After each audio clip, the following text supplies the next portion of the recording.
Sumber historis Pancasila sebagai ideologi negara. Pada bagian ini, akan ditelusuri kedudukan Pancasila sebagai ideologi oleh para penyelenggara negara yang berkuasa sepanjang sejarah negara Indonesia. Pancasila sebagai ideologi negara dalam masa pemerintahan Presiden Soekarno. Pada masa pemerintahan Presiden Soekarno, Pancasila ditegaskan sebagai pemersatu bangsa. Penegasan ini dikumandangkan oleh Presiden Soekarno dalam berbagai pidato politiknya dalam kurun waktu 1945 sampai 1960. Namun, seiring dengan perjalanan waktu, pada kurun waktu 1960 hingga 1965, Soekarno lebih mementingkan konsep Nasakom, yaitu nasionalisme, agama, dan komunisme, sebagai landasan politik bagi bangsa Indonesia.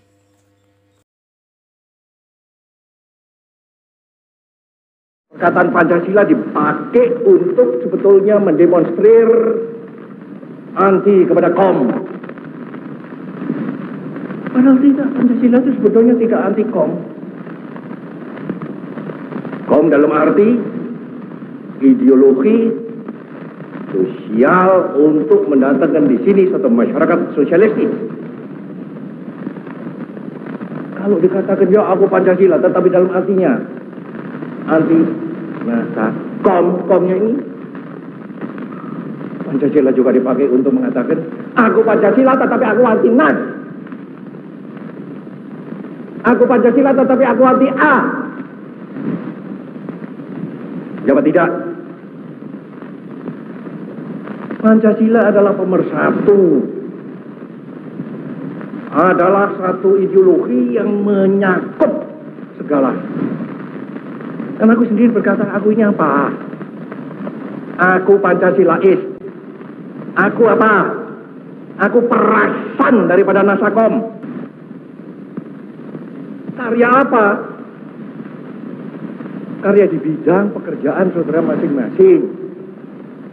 Membangun Pancasila sebagai ideologi dalam masa pemerintahan Presiden Soeharto. Pada masa pemerintahan Presiden Soeharto, Pancasila dijadikan sebagai asas tunggal bagi organisasi politik dan organisasi kemasyarakatan. Periode ini diawali dengan keluarnya TAP MPR nomor 11/1978 tentang pemasyarakatan nilai-nilai Pancasila. TAP MPR ini menjadi landasan bagi dilaksanakannya penataran P4 bagi semua lapisan masyarakat.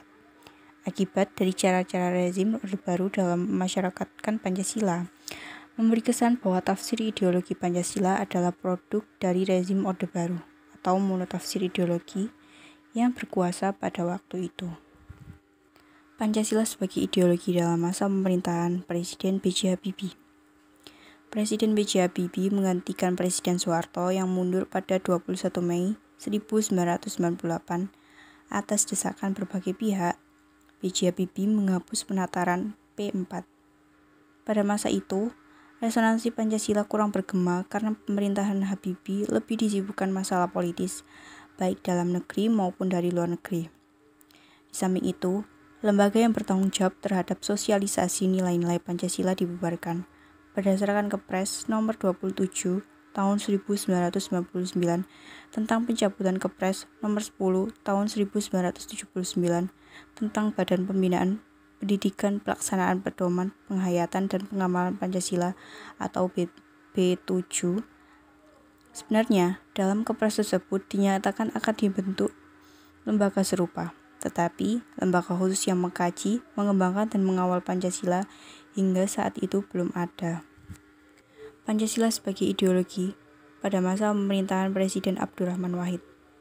Pada masa pemerintahan Presiden Abdurrahman Wahid, muncul wacana tentang penghapusan TAP nomor /25/MPRS/1966 tentang pelarangan PKI dan penyebarluasan ajaran komunisme. Di masa ini, yang lebih dominan adalah kebebasan berpendapat, sehingga perhatian terhadap ideologi Pancasila cenderung melemah. Pancasila sebagai ideologi dalam masa pemerintahan Presiden Megawati.